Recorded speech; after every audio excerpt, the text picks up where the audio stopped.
नमस्कार दोस्तों, मैं महक सरबली आप सभी का आप ही के इस लर्न टू लीड ट्यूटोरियल्स में स्वागत करती हूं। दोस्तों, ये चैनल सिर्फ और सिर्फ आप ही लोगों के लिए बनाया गया है, जिसके माध्यम से पूरे भारत में मौजूद बच्चे जो शैक्षिक परीक्षाओं में उत्तीर्ण होना चाहते हैं 100% निःशुल्क तैयारी कर सकते हैं।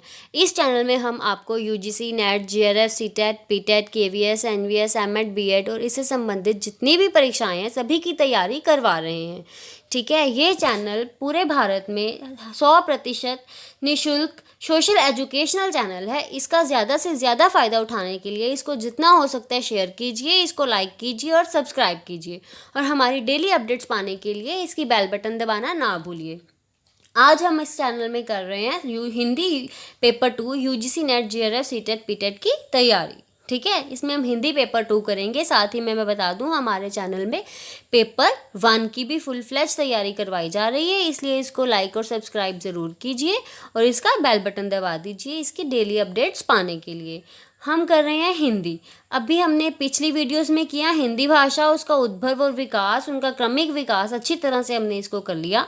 फिर हमने हिंदी भाषा की उपभाषा व बोलियां व ट्रिक्स की हैं, और आज हमारा जो टॉपिक है वो है हिंदी भाषा के विविध रूप। हमने देखना है हिंदी भाषा के कितने रूप होते हैं।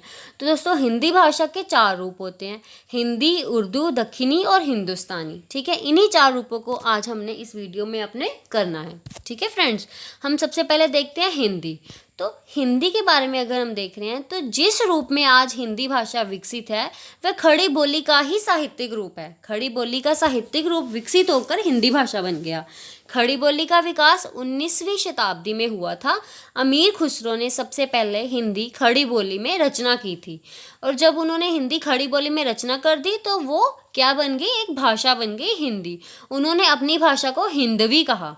उनके लिखे ये दोहे उनकी भाषा में खड़ी बोली के दर्शन करवाते हैं। दोस्तों, हमने पीछे खड़ी बोली की कुछ ऐसे हमने पॉइंट्स किए हैं जिससे हमें पता चलता है कि जिन शब्दों के होने से उसके खड़ी बोली होने का पता चलता है। वो सारे के सारे जो चिन्ह हैं वो हमें इस दोहे में मिलते हैं। तो हम नज़र डालते हैं इस दोहे के ऊपर। गोरी सोए सेज पर, मुख पर डाले केश, चल खुसरू घर अपने, रैन भई चहु देश। खुसरू दरिया प्रेम का, सो उल्टी वाकी धार, जो उबरो सो डूब गया, जो डूबा हुआ वो पार। रैनी पड़ी रसूल की, सो रंग मौला के हाथ, जिनके कपड़े रंग दिए, जो धन धन वाके भाग। ठीक है, इनमें कुछ ऐसे शब्दों का प्रयोग हुआ है, ऐसे अक्षरों का, वर्णों का प्रयोग हुआ है जिससे ये पता चलता है कि ये खड़ी बोली में लिखी गई रचना है। ठीक है फ्रेंड्स, ब्रिटिश राज में जन समूह को संबोधित करने में तत्कालीन महान नेताओं जैसे गांधी, तिलक, दयानंद, सरस्वती आदि ने हिंदी का प्रयोग किया। ठीक है, ब्रिटिश राज में जन समूह को संबोधित करने में जो वहाँ के महान नेता थे जैसे गांधी, तिलक, दयानंद, सरस्वती आदि ने हिंदी का प्रयोग किया, और धीरे धीरे हिंदी का महत्व बढ़ता गया और वह राजभाषा के रूप में प्रतिष्ठित हो गई। हिंदी पर संस्कृत के शब्द तो मिलते ही हैं, उनका तो प्रभाव है ही संस्कृत के शब्दों का। इसी के साथ साथ इसके अलावा इसके अंदर अरबी, फारसी, अंग्रेजी आदि विदेशी भाषाओं का प्रभाव भी हमें देखने को मिलता है। आज हिंदी राष्ट्रीय ही नहीं अंतर्राष्ट्रीय रूप से भी अपना महत्व दिखाती है। ठीक है, Fiji, Mauritius, Canada, Guana, Nepal आदि देशों में हिंदी के विविध रूप देखने को मिलते हैं। ठीक है फ्रेंड्स, अब हिंदी के ऊपर हम इसके हाइलाइट्स के ऊपर नज़र डालते हैं। हिंदी, इसको नागरी भी कहते हैं। नागरी मतलब क्योंकि ये देवनागरी में लिखी गई है इसलिए इसको नागरी भी कहा जाता है, और ये भारत की राजभाषा है, ऑफिशियल लैंग्वेज है। हिंदुस्तानी भाषा एक मानकीकृत इसका रूप है। इसमें संस्कृत के तत्सम और तद्भव शब्दों का प्रयोग अधिक है और अरबी फारसी के शब्द इसमें कम है। हिंदी यूरोपीय भाषा परिवार, हमने किया था भारोपीय भाषा परिवार, तो हिंदी और यूरोपीय भाषा परिवार के अंतर्गत आती है। विश्व की एक प्रमुख भाषा है और भारत की सबसे अधिक बोली जाने वाली और सबसे ज़्यादा जाने जाने वाली भाषा है, समझी जाने वाली भाषा है। अब हम दूसरे नंबर पे जो विविध रूप हैं, पहले हमने हिंदी किया, अब हम कर रहे हैं उर्दू। ये भी इस हिंदी का ही एक विविध रूप है। ठीक है, उर्दू फारसी लिपि में लिखी जाती है, हिंदी देवनागरी लिपि में लिखी जाती है, उर्दू फारसी लिपि में लिखी जाती है। उर्दू का जन्म खड़ी बोली से ही हुआ है, जैसे हिंदी का जन्म भी खड़ी बोली से ही माना जाता है, इसका ही प्रतिष्ठित रूप है, ऐसे ही उर्दू का जन्म भी खड़ी बोली से ही हुआ है। उर्दू कोई अलग भाषा ना होकर खड़ी बोली से ही विकसित हुई है। उर्दू भी कोई अलग भाषा नहीं है, खड़ी बोली से ही विकसित हुई है, और यही कारण है कि विद्वान हिंदी और उर्दू को परस्पर बहनें ही मानते हैं। ठीक है, उर्दू और हिंदी को परस्पर बहनें मानते हैं। उर्दू में अरबी फारसी शब्दों की बहुलता रहती है, जबकि हिंदी में अरबी फारसी शब्दों की बहुलता कम है, और उसमें संस्कृत के तद्भव और तत्सम शब्द मिल पाए जाते हैं।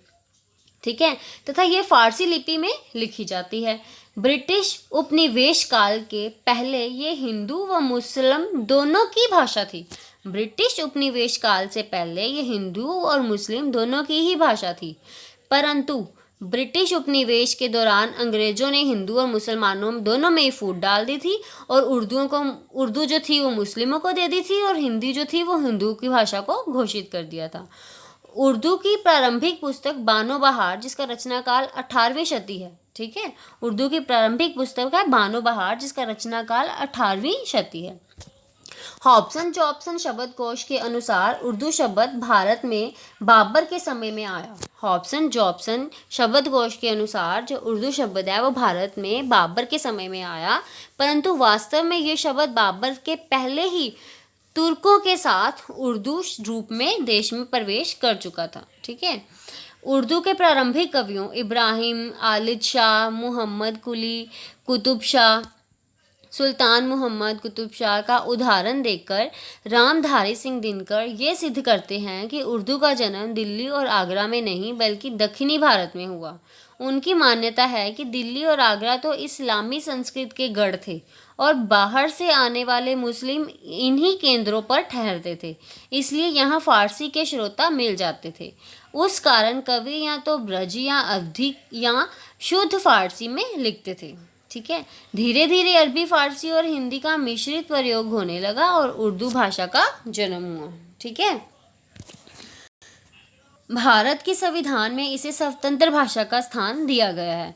अन्य स्तर पर भी ये भाषा हिंदी की तुलना में कुछ विशिष्टता लिए हुए है, जैसे इसमें नागरी के स्थान पर फारसी लिपि को स्वीकार किया गया है। उर्दू में ग, ख, ग, ज और फ 5 छवियां मिलती हैं जो हिंदी में नहीं है। इनका जो प्रयोग है केवल उर्दू के जानकार हिंदी भाषा ही करते हैं। हिंदी भाषी जो हैं उर्दू के जानकार हिंदी भाषी ही करते हैं। साहित्यिक दृष्टि से भी उर्दू का विशिष्ट स्थान है। साहित्य की दृष्टि से भी उर्दू का विशिष्ट स्थान है। अब उर्दू के अगर हम कुछ इम्पोर्टेंट पॉइंट्स की बात करें तो हिंदुस्तानी भाषा का एक मानकीकृत रूप है, पाकिस्तान की राष्ट्रभाषा है, संविधान की 8वीं अनुसूची की 22वीं भाषाओं में शामिल है, मूल संविधान की 14 भाषाओं में थी। ठीक है, हिंदी यूरोपीय भाषा परिवार, वही हिंदी यूरोपीय भारतीय भाषा परिवार, इसमें अरबी फारसी के शब्द अधिक हैं। जम्मू व कश्मीर की मुख्य प्रशासनिक भाषा है। पाकिस्तान, भारत, मॉरिशस, दक्षिण अफ्रीका, बहरीन, फिजी, इन सब में भी ये जानी जाती है। अब हम तीसरे नंबर पे हिंदी के विविध रूपों में हमने हिंदी की, उर्दू की, अब तीसरे नंबर पे दक्षिणी कर रहे हैं। ठीक है, दक्षिणी शब्द का प्रयोग दक्षिण का निवासी तथा दक्षिण की भाषा इन दोनों अर्थों में किया जाता है।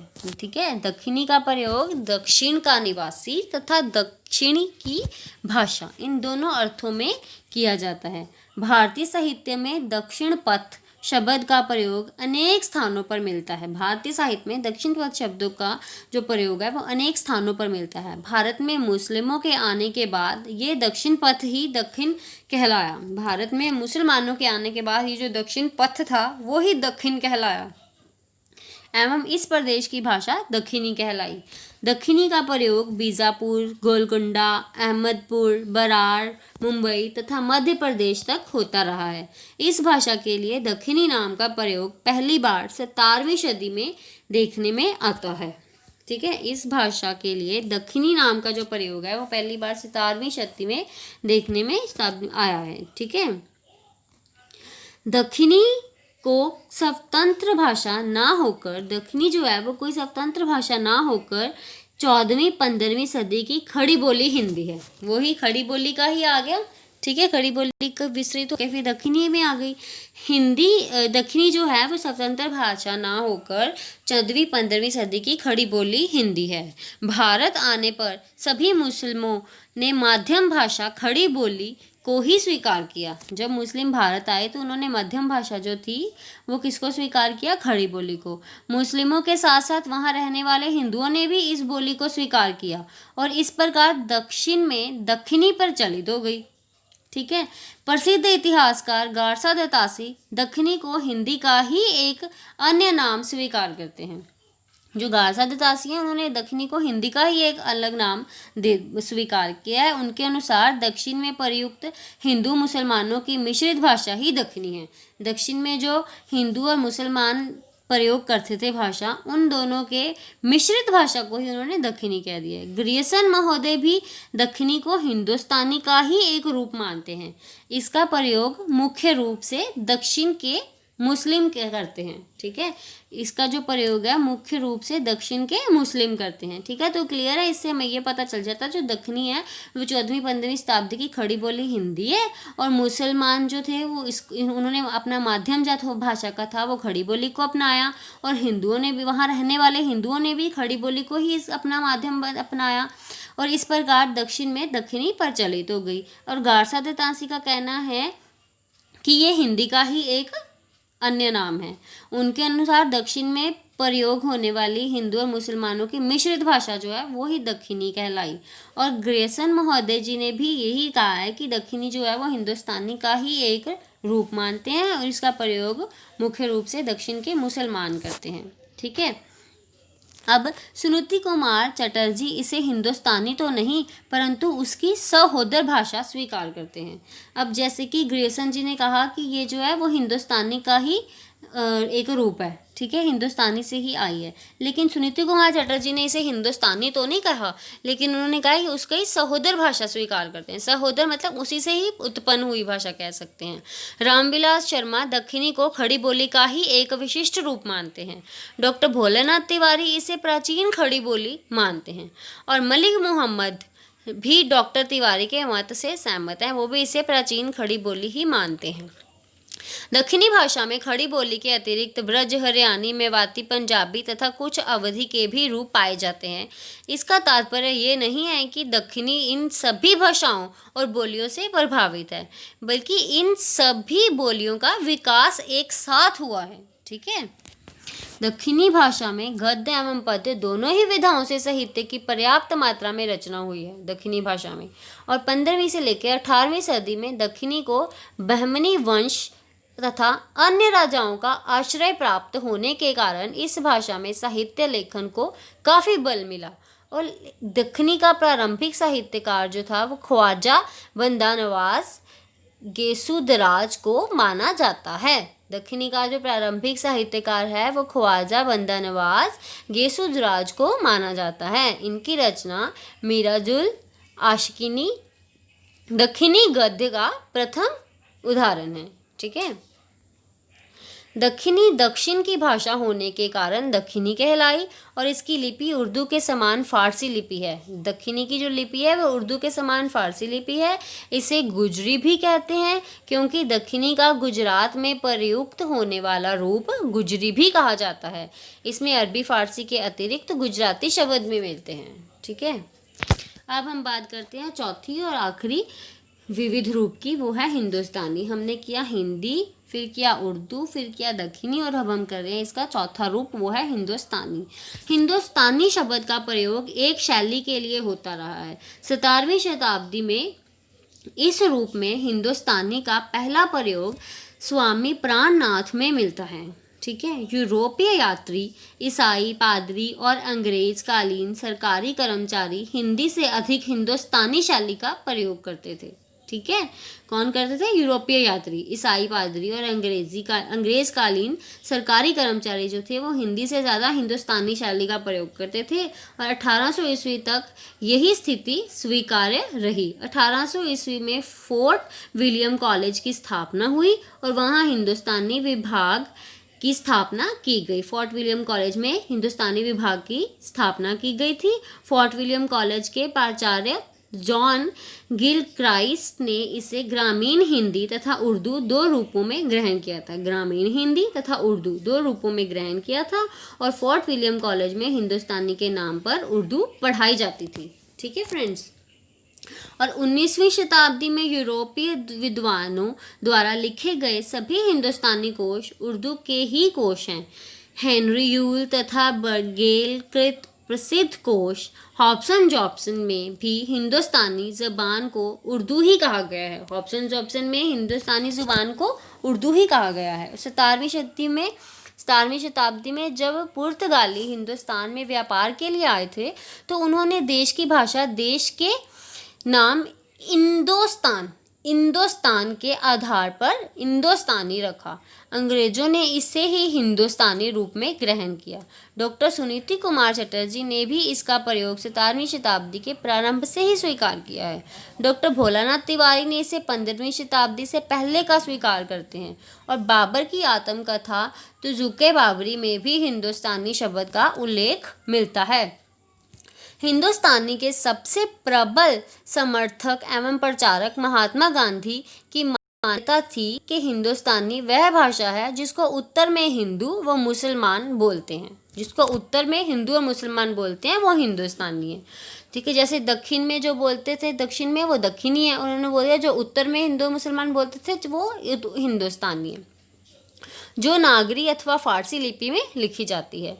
वर्ष 1935 में महात्मा गांधी ने हिंदी साहित्य सम्मेलन के नागपुर अधिवेशन के अवसर पर हिंदी को देश के नाना वर्णों और समुदायों को जोड़ने वाली अर्थात एकता की भाषा कहकर राष्ट्रीय भाषा घोषित कर दिया। कब किया था इसको राष्ट्रभाषा घोषित? 1935 में महात्मा गांधी जी ने हिंदी साहित्य सम्मेलन के नागपुर अधिवेशन के अवसर पर हिंदी को देश के नाना वर्णों और समुदायों को जोड़ने वाली एकता की भाषा कहकर राष्ट्रीय भाषा घोषित कर दिया। गांधी जी ने अपने भाषणों, पत्र व्यवहार तथा लेखन में सर्वत्र इसी भाषा का प्रयोग किया और इसके प्रचार प्रसार के लिए 1938 ईस्वी में सैयद मोहम्मद ताराचंद, भगवान दास, जाकिर हुसैन, सैयद सुलेमान पृथ्वी आदि विद्वानों ने भी हिंदुस्तानी के आंदोलन को आगे बढ़ाने में भरपूर सहयोग दिया। कांग्रेस का समस्त कार्य हिंदुस्तानी में ही होता था। सुभाष चंद्र बोस ने इसे सार्वदेशिक भाषा की संज्ञा दी। किसने दी इसी सार्वदेशिक भाषा की संज्ञा? इसे सुभाष चंद्र बोस ने। और इसको राष्ट्रभाषा किसने घोषित किया और कब किया? महात्मा गांधी ने 1935 में नागपुर अधिवेशन के अवसर पर इसे एकता की भाषा बताते हुए इसको राष्ट्रभाषा घोषित किया था। ठीक है, हिंदुस्तानी, ठीक है, इस ये भाषा हिंदी और उर्दू का एकीकृत मिला जुला रूप है। ये वह भाषा है जो भारत की जनता रोज़ उपयोग करती है। हिंदी सिनेमा, बॉलीवुड इसी पर आधारित है। भाषा परिवार हिंदी, यूरोपीय मतलब भारोपीय, लिपि इसकी देवनागरी है और फारसी अरबी के शब्द भी इसमें आते हैं।